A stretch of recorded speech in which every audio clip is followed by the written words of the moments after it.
Salvete Terram Discipivi. This time we are reading Eros and Psyche. Keep writing down the relationship of the humans to the gods. And you might know this story as Cupid and Psyche. That is his Roman name. Here we go. My daughter is the most beautiful girl in the world, but boasted Psyche's father. She is even more beautiful than Aphrodite, added her mother. Aphrodite, the goddess of love, overheard them boasting and was absolutely furious. How could any ordinary mortal girl be more beautiful than a goddess? She stormed off to find her son Eros. Eros was a mischievous youth who had a bow and magic arrows. When he shot someone with one of these arrows, they felt no pain, but they fell instantly in love with anyone they saw. Eros commanded Aphrodite, I want you to make that wretched girl Psyche fall in love, preferably with a hideous monster. Eros at once went in search of Psyche. He enjoyed making the most unlikely people, even the gods, fall in love. He found Psyche asleep on a grassy mountain slope. He pulled out an arrow from his quiver, but stumbled on a stone, and the arrow went straight into his own leg. Oops. He immediately fell deeply in love with Psyche. He gazed at Psyche, wondering what to do. If Aphrodite ever found out that he loved this beautiful girl, she would be furious with him. Somehow he had to keep it a secret. After a while, Eros thought of a plan. He carried Psyche, who was still asleep, to his wonderful palace and laid her gently on the bed. Then he left her. That night, and for many nights, Eros went to the palace when it was dark and left each morning before it grew light at dawn. At first, Psyche was frightened by this man that she was never able to see, but he was so gentle with her and he spoke to her so sweetly that she soon looked forward to his visits. You must never try to find out who I am, he warned her. Psyche's sisters heard that she was living alone in a fine palace and went to visit her. They wanted to know all about the mysterious man and teased her. Perhaps he already has a wife and lots of children, said one. Perhaps he won't let you see him because he is so hideous, laughed another. Perhaps he's a monster, giggled a third sister. Go away, I won't listen to you, Psyche said, putting her hands on her ears. But when her sisters had gone, she felt just as curious as they did. She longed to see him. That night, when Eros was asleep, Psyche crept downstairs and lit a tiny oil lamp. She tiptoed back with it and held it up so that she could look at the man she had never seen before.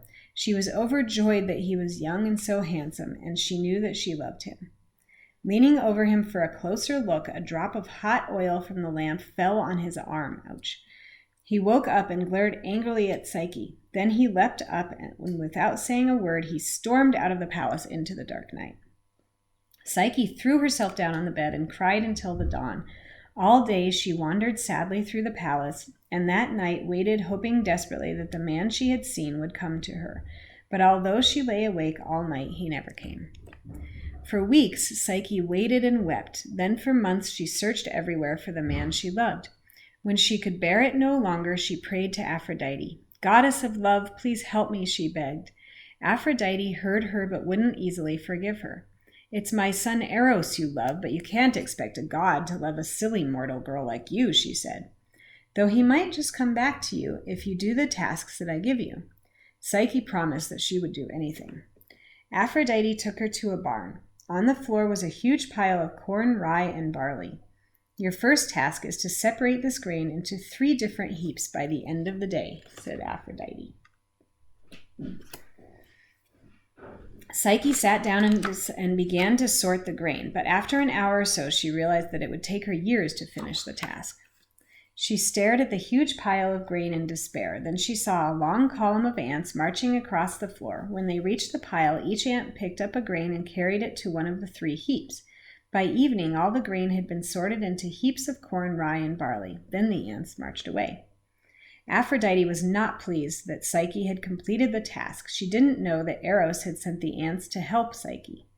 Your next task is to fetch a box of Persephone's beauty ointment from the underworld, she said. Poor Psyche didn't even know how to find the entrance to the underworld.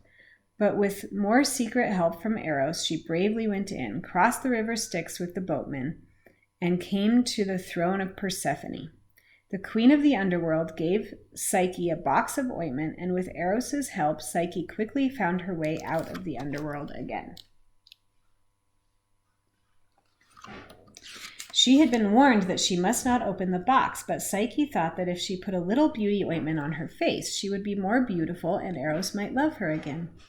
Stopping for a moment, she lifted the lid of the box. It didn't have beauty ointment in it, but everlasting sleep, which was death. At once, Psyche fell asleep. Eros, who was watching, rushed to Psyche and blew the sleep out of her eyes to wake her up. Psyche then took the box to Aphrodite, while Eros flew to Zeus, the most powerful of all the gods.